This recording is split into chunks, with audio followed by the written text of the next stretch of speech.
Je vous demande pardon de faire cette homélie assis, mais le Seigneur a permis que j'ai un lumbago pendant la semaine sainte. Et je célèbre comme je peux, mais là, mes forces sont en train de me quitter et je vais achever cette liturgie, mais là, pour vous parler, je vais vous parler assis, alors que le Christ, lui, se lève de la mort. Car ressusciter, ça veut dire se lever de la mort.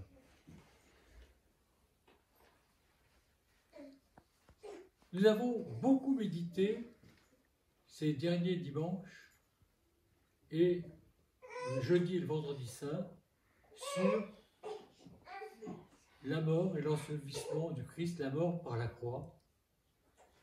Et je vous faisais cette promesse que l'aboutissement de toute croix, de tout tombeau dans notre vie, c'est la résurrection. Alors aujourd'hui, je ne veux parler que de la résurrection. Comment la résurrection vient-elle dans nos vies? Elle vient, en tout cas, on peut parler malheureusement que de son expérience. Donc je ne sais pas si ça correspondra à l'expérience des autres, mais je suis obligé de vous parler de ce que je vis. Parce que celui qui ne parle pas de ce qu'il vit est un menteur. Pour moi, l'expérience de la résurrection, c'est après la communion eucharistique que nous allons tous recevoir ensemble, à certains moments, sentir la vie du Christ ressuscité dans nos cœurs. Et le jour de Pâques, le Seigneur, à partir de son Eucharistie, l'a fait déjà ressentir durant tout l'office, toutes les matines, que nous disons aussi orthros, devant la liturgie, nous sentons une joie secrète, une joie sereine, non pas une joie d'exaltation, mais une joie qui est portée dans une douceur et dans une paix. Eh bien, cette joie, elle part de l'Eucharistie, parce que l'Eucharistie n'est pas fixée dans le temps. C'est le sacrement qui, par définition, échappe au temps terrestre. Je vous fais remarquer que lorsque les apôtres communient pour la première fois, le Christ dit, il ne dit pas, vous communiez à mon corps qui va être livré et crucifié, qui va être livré. Il dit, à mon corps livré pour vous, à mon sang qui va être versé. Il ne dit pas ça, il dit mon sang versé pour vous. Car dans l'Eucharistie, nous échappons au temps de ce monde et les apôtres communièrent au corps à la fois crucifié, enseveli et ressuscité du Christ. Et c'est cette Eucharistie d'ailleurs qui leur permet de te dire jusqu'à ce que le Christ vienne les réconforter par sa présence résurrectionnelle lorsqu'il leur apparaît avec sa chair ressuscitée. Ils sont remplis du Christ. Nous sommes de cette manière notre vie remplie du Christ dans l'attente de ces moments prodigieux qui arrivent dans notre existence, dans lequel tout d'un coup nous vivons des manifestations intérieures et extérieures de la résurrection du Christ. Moi, ces manifestations, je les ai eues à la fois intérieurement et extérieurement. Parce que extérieurement, il y avait comme un écho intérieur en moi, c'est lorsque j'ai rencontré mes pères spirituels. Et je vais les énumérer. L'évêque Jean Kowalewski, bien que je ne sois pas un de ses disciples, et que je n'ai pas suivi son chemin, que j'ai même désapprouvé, il était un père spirituel prodigieux.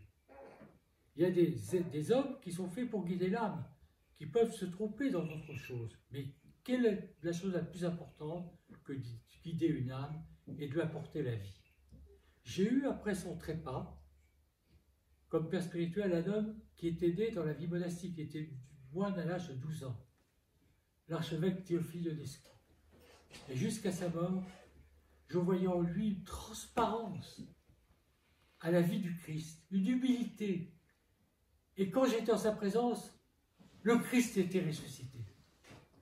J'ai eu ensuite celui qui a été au-delà de la mort et qui est toujours resté mon père spirituel, qui va être canonisé maintenant dans l'Église orthodoxe, le Starets Benedictus.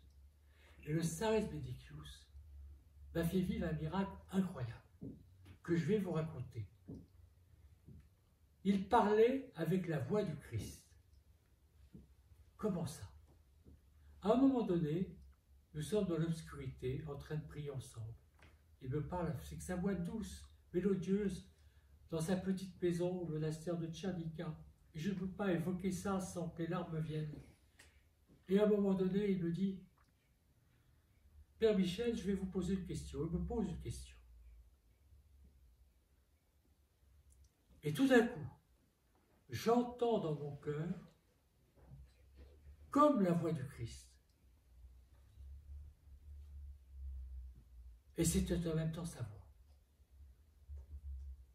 qui me dit audiblement la réponse. Mais je l'entends vraiment.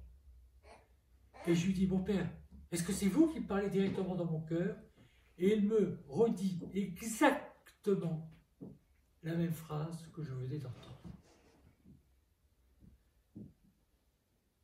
Alors, oui, ce jour-là, j'ai eu l'anticipation de ce que pouvait être le Christ ressuscité dans son cœur par un de ses starets, par un de ses disciples, par un de ses authentiques aux apôtres.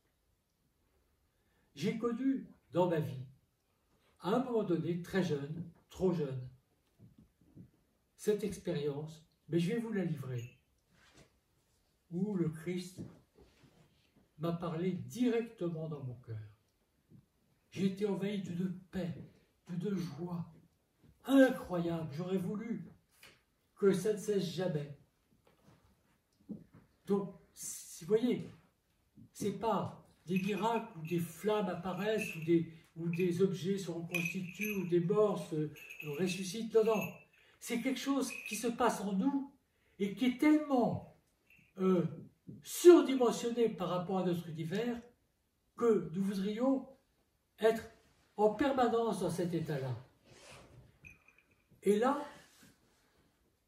quand même que je vous dise la cruelle réalité de cette vision, parce qu'il y a une cruelle réalité dans une vision. Vous ne croyez pas ça? C'est que le Christ m'a annoncé des épreuves épouvantables qui sont toutes arrivées. Et même il me les a fait voir comme un film accéléré. Et toutes se passaient dans l'Église.